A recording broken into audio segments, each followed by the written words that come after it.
Dialogando con el padre Raúl Sánchez. Bien, hay un extracto de la carta, sí, a los hebreos, no es de autor anónimo, según los datos de los estudiosos de la Biblia. Bien, y hay una parte interesante de esta carta eh, en su capítulo 13, verso 1 en adelante. Porque son como una serie de consejos, de advertencias, de sugerencias que hace este autor de esta carta a esta gente que prácticamente como que por la predicación, ¿no? Y por el ejercicio de llevar la buena noticia del reino, de anunciar el Evangelio, pues prácticamente eran como descartados, como excluidos. De hecho, el teólogo bíblico hace un comentario que me parece necesario relevar en este video que estoy realizando. Dice, la fe es algo grande, pero se vive en los detalles de la vida diaria. Los perseguidos a quienes iba dirigida esta carta no tenían necesidad de emprender nuevas tareas. Les bastaba con aceptar su situación de marginalidad, compartiendo las humillaciones de Jesús. Es decir, que al estar en esa situación, es decir, en esa marginalidad, pues tuvieron que asumir una serie de consejos, ¿no? Para poder asumir mejor, ¿no? Su situación. Nosotros hoy en día, que somos católicos y que estamos metidos en una realidad bastante compleja, no solamente en el mundo, sobre lidiando con mm, tanta realidad como el secularismo, el laicismo, el relativismo moral, el marxismo, mm, la cultura, etcétera, etcétera. También asumir nuestra propia marginalidad dentro de la Iglesia Católica. Hoy el que se centra en la sana doctrina es un marginado, un excluido. Estamos siendo ya parte de alguna minoría, porque hoy predicar la sana doctrina, y recuerde que la sana doctrina es lo que nos enseña la tradición, la Sagrada Escritura, ¿no? Y que está ahí amparado por el magisterio de 2000 años. Si usted no se sale de allí, me explico, si usted lee la palabra del Señor y quiere clarificar, va al catecismo de la Iglesia Católica.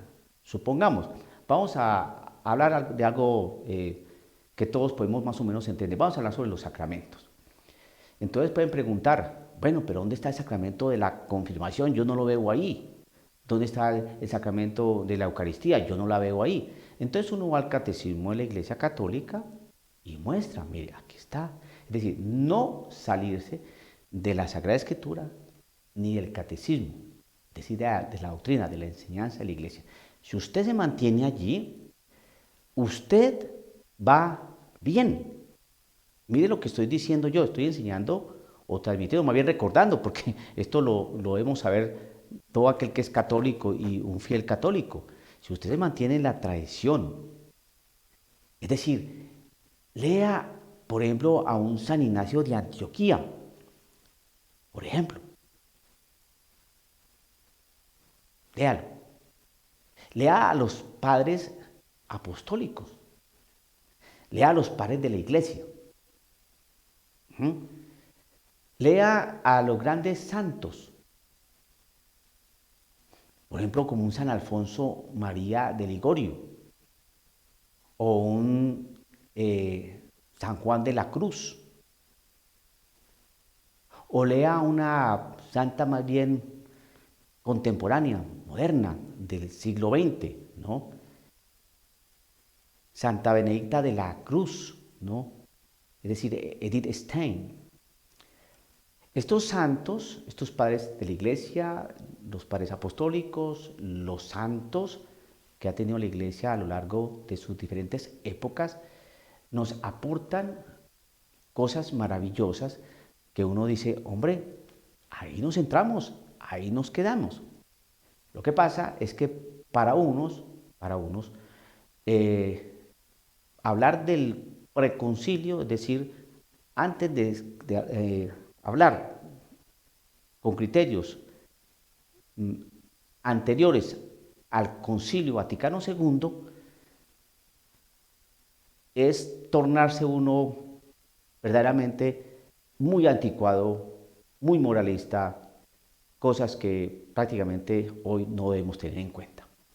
Si pensamos del Concilio Vaticano II para acá, que es donde está la doctrina y el magisterio, como nos quieren enseñar ahora, entonces uno dice, no, espérate un segundo, clarifiquemos.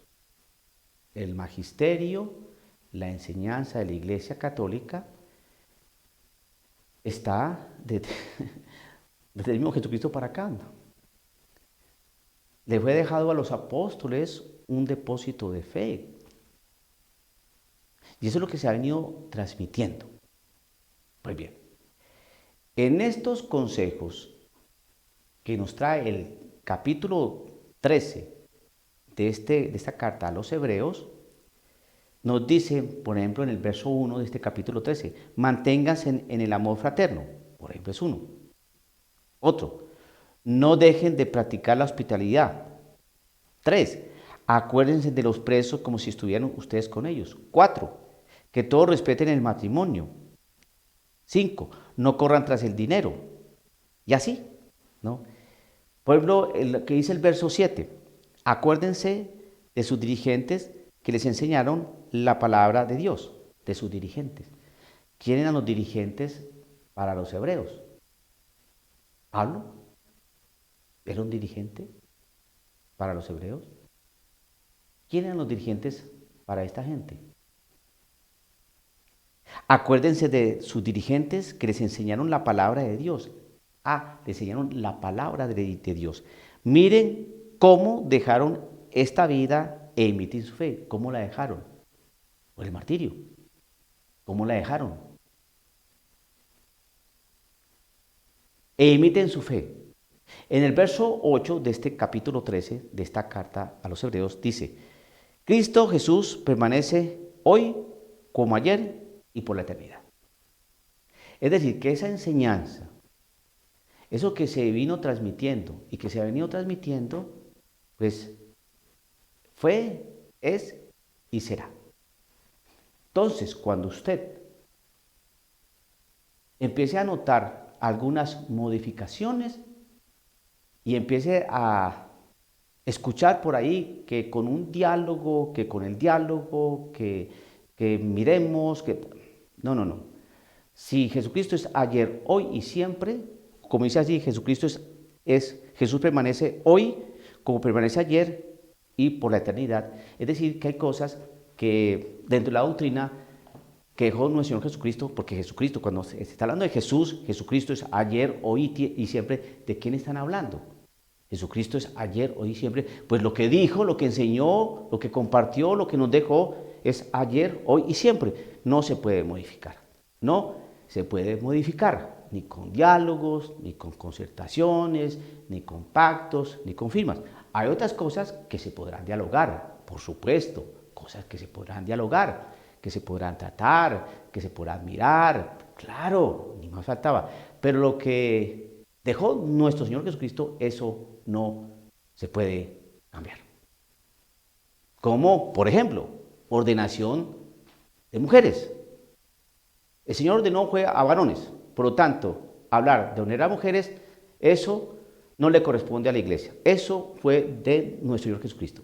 Un querer de nuestro Señor Jesucristo. Está respaldado en la tradición, en la Sagrada Escritura y en su magisterio.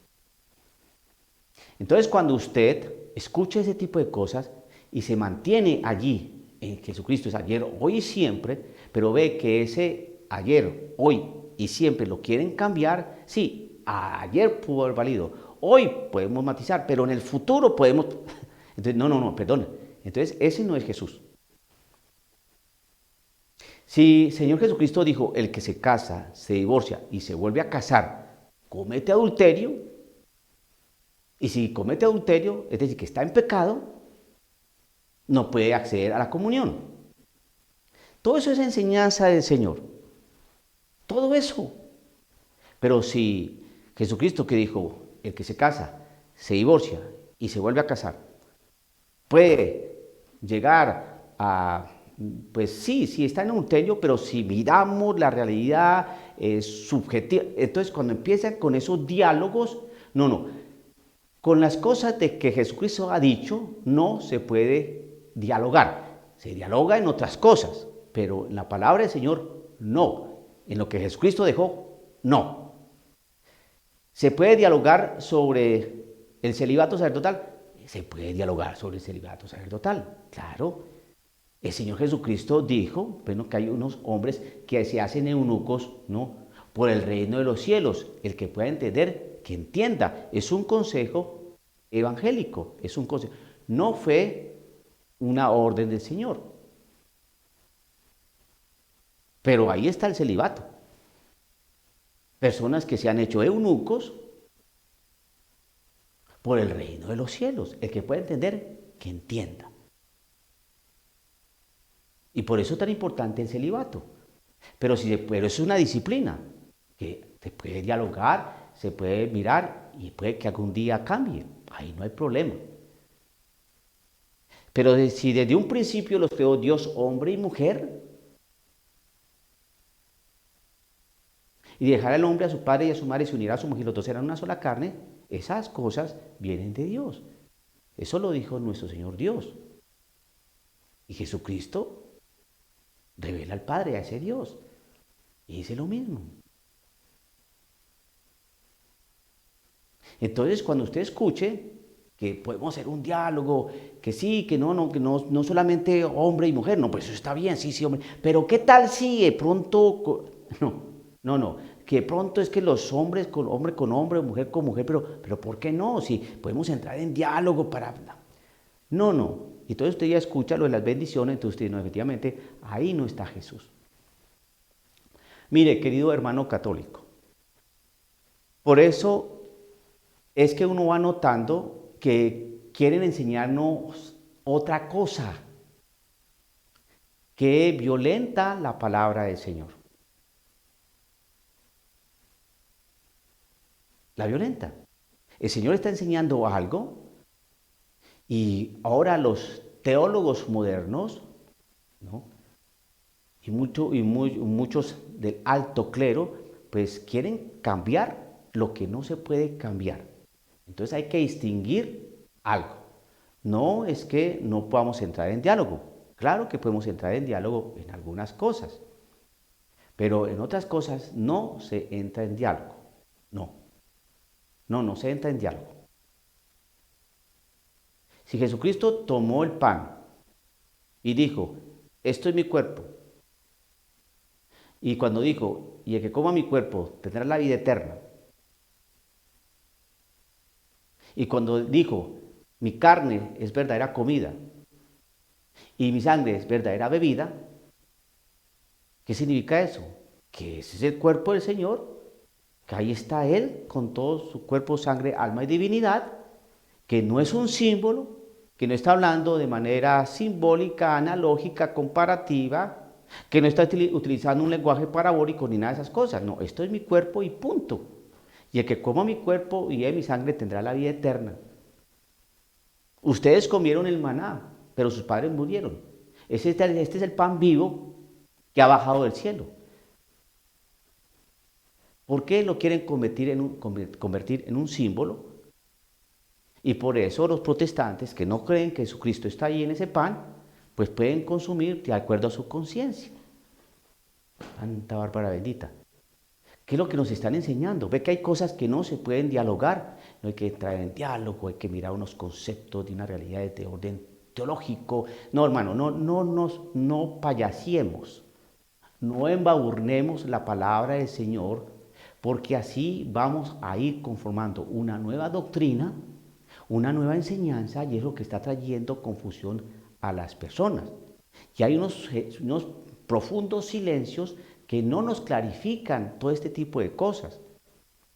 Entonces uno como sacerdote, tomando la sana doctrina, es decir, tradición, Biblia y magisterio, transmitirle lo que está allí.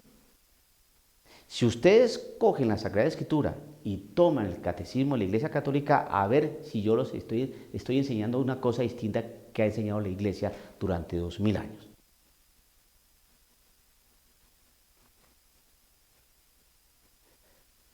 Para terminar este video, para que usted analice cómo son las cosas. Mire que nos quieren meter, hay cosas como esta, mire. Con esta cuestión de si podemos comulgar en la mano o en la boca. Ya en los Países Bajos se prohibió recibir la comunión ¿en qué? En la boca.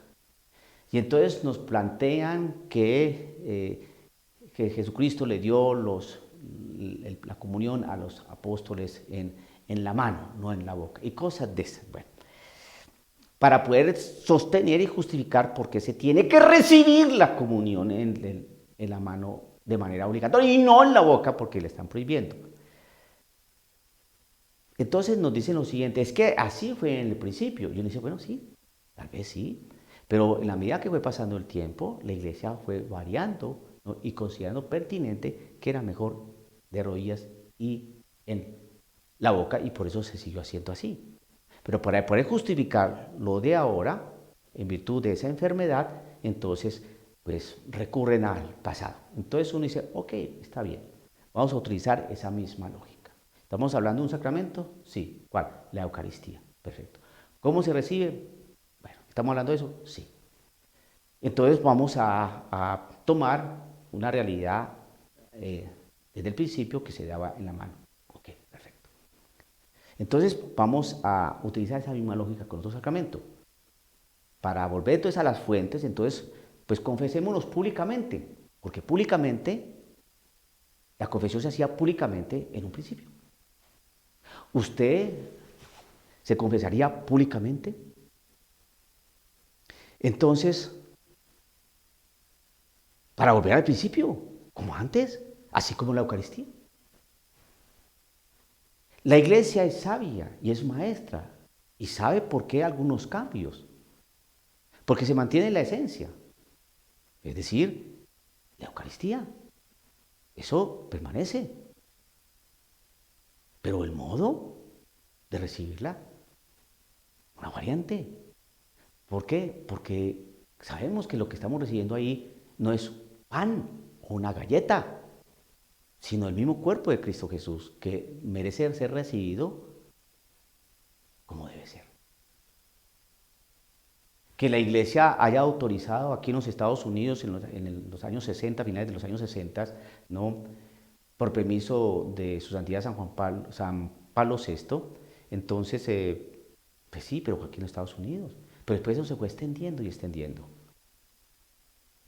Lo que no se puede hacer es prohibir en la boca. Y eso es lo que están haciendo. Entonces usted va viendo alguna cosa. La argumentación que exponen o que, sí, o que sostienen para recibirla en la mano. Porque así se hizo desde un principio. Porque así era. En un principio la confesión también se hacía públicamente. ¿Usted quiere confesarse públicamente? No. ¿Por qué? Porque la iglesia ya permite, exactamente lo mismo, porque la iglesia hoy ha determinado en su sabiduría, la iglesia en su sabiduría ha determinado que es mejor recibir la comunión de rodillas y en la boca. Es por cuestiones de realidad a quien recibimos, a Cristo Jesús. Ahora, por cuestiones de orden práctico, sabemos que han existido ya profanaciones, sacrilegios, desmanes con la Eucaristía, faltas de respeto. Y yo creo que las cosas no deben ser así. Si por esas situaciones que estamos viviendo, en virtud de esa enfermedad, tenemos que, por cuestión de salubridad y cosas, tomarle la mano, que también eso es tiene mucho que alrededor de toda esa afirmación, no nos pueden negar la comunión, ¿no? De rodillas y en la boca. ¿Por qué nos quieren prohibir eso? Porque en el principio no era así y la podemos recibir. Ok, entonces desde un principio la confesión se hacía públicamente, hagamos la confesión públicamente. Porque en un principio era así, para que todo el mundo se entere de nuestras miserias y pecados. Porque en un principio era así. No vale esa argumentación. No vale. No vale. Tratan es de ir en contra de la Eucaristía, del sacramento de la Eucaristía, en contra de la misa, el aforo, por ejemplo, ¿no? Iglesias, catedrales profundamente muy grandes, inmensamente grandes más bien, inmensamente grandes, ¿no? Que caen alrededor de unas 800, 900 personas, ¿no? Y entonces el aforo es solamente el 50%. Y en iglesias pequeñas, que son apenas, caen alrededor de 150 o 200 personas, también el aforo es 50%. Entonces hay una gran desproporcionalidad en eso. ¿Qué es lo que está pasando? Porque una iglesia para 900 personas con apenas el 50% y una iglesia pequeña, ¿no? Que caen 200 personas, 150 personas, y el 50% uno dice, ¿qué es esto? Ve ahí uno algo extraño, algo que es desproporcionado. Para ir a misa, una serie de indicaciones protocolarias para la salubridad pública. En cuestiones deportivas, no se cumple eso. Entonces uno pues, se pregunta. Conclusión, Jesucristo es ayer, hoy y siempre. Lo que enseñó Jesucristo no se dialoga, otras cosas se pueden dialogar, pero lo que dejó Jesucristo no se dialoga porque Jesucristo es ayer, hoy y siempre. Jesucristo es el verbo encarnado, es la palabra. Esa palabra no puede cambiar. Dialogando con el Padre Raúl Sánchez.